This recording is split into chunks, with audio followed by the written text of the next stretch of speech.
significant political shift as the country voted in a parliamentary election on the 4th of July that is expected to bring Keir Starmer's Labour Party to power.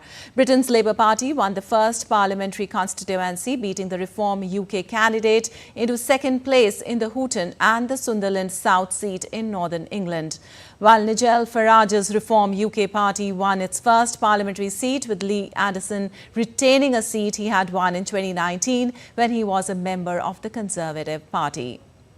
As per poll predictions, Starmer is heavily favoured to win a historic mandate, and the Conservatives, led by Prime Minister Rishi Sunak, are going to face their worst defeat in 14 years. Results from the UK's 650 constituencies trickle in overnight, with the winning party expected to cross 326 seats, that is the threshold for a parliamentary majority. If Tories lose the Yorkshire constituency, this would make Rishi Sunak the first sitting Prime Minister to lose a seat in a general election. And Labour Party supporters celebrated the UK parliamentary election exit poll predictions, which predicted Keir Starmer becoming Britain's next Prime Minister and his Labour Party set to win a massive majority.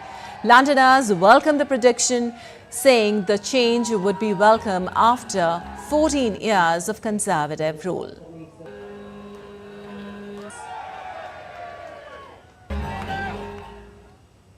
There needed to be a change, and something needed to change. And actually, I really like Keir Starmer, and I think that you have to go with someone else.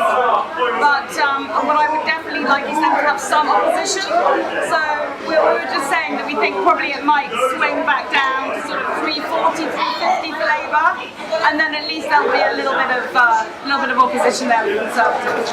We needed a change because the Conservatives haven't done a great job over the last few years, which is a great news. But I don't like as much as they're winning, because it'd be great if there would be a balance between Labour and Conservative. I still want the Labour to win. And DD India's Ollie Barrett joins us from Westminster for more on the election results. Well, Ollie, Labour set for general election landslide as early results come in as anticipated. What to expect in the coming hours as counting continues? Yeah, well, as those individual constituency results continue to come in, we start to build a picture of how close things look to that exit poll, which suggests that Labour Party landslide. We look for clues as to whether it's about right or whether there might be elements of it that might be slightly off. At the moment, all of the signs are that the Labour Party is heading for that huge majority in Parliament behind me.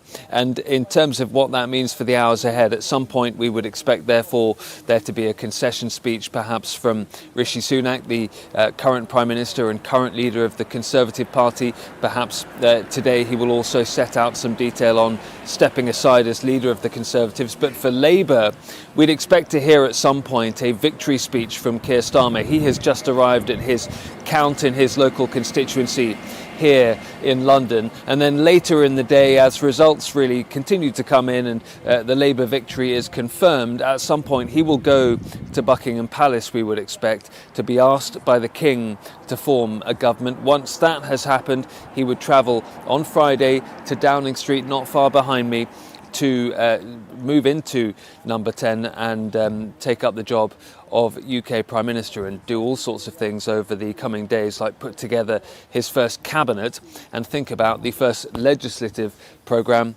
for the government that he looks set to lead in the House of Commons behind me. All right, a Labour victory is almost confirmed, as you say, but much of the damage to the Conservative Party in these elections has been done by reform, even if it is the Labour Party that proves to be the beneficiary. That's right. The Reform UK picture is very unclear at this point. The exit poll suggests it could bring home 13 parliamentary seats. The Labour Party, sources privately, are saying they think actually Reform might not have done that well in terms of seats. But at the same time, in the seats that have reported so far, Reform has actually been doing very well and coming second in many of those constituencies to the Labour Party, beating the Conservatives. One thing is clear. that the rise of Reform UK, led by Nigel Farage, has had a very damaging impact on the Conservatives in this election, and that will feed into what comes next in the days and weeks ahead for the Conservative Party, but also for Reform. The Conservatives will need to try and rebuild after such a damaging set of results, and they'll also need to start the process of choosing a new leader, and that new leader will have to make some decisions about how exactly to deal with the threat of Reform UK and Nigel Farage. Nigel Farage looks set to become an MP in the House of Commons behind me for the very first time. All right, Ollie, thank you so much for that update. We'll keep taking more update from you throughout the day.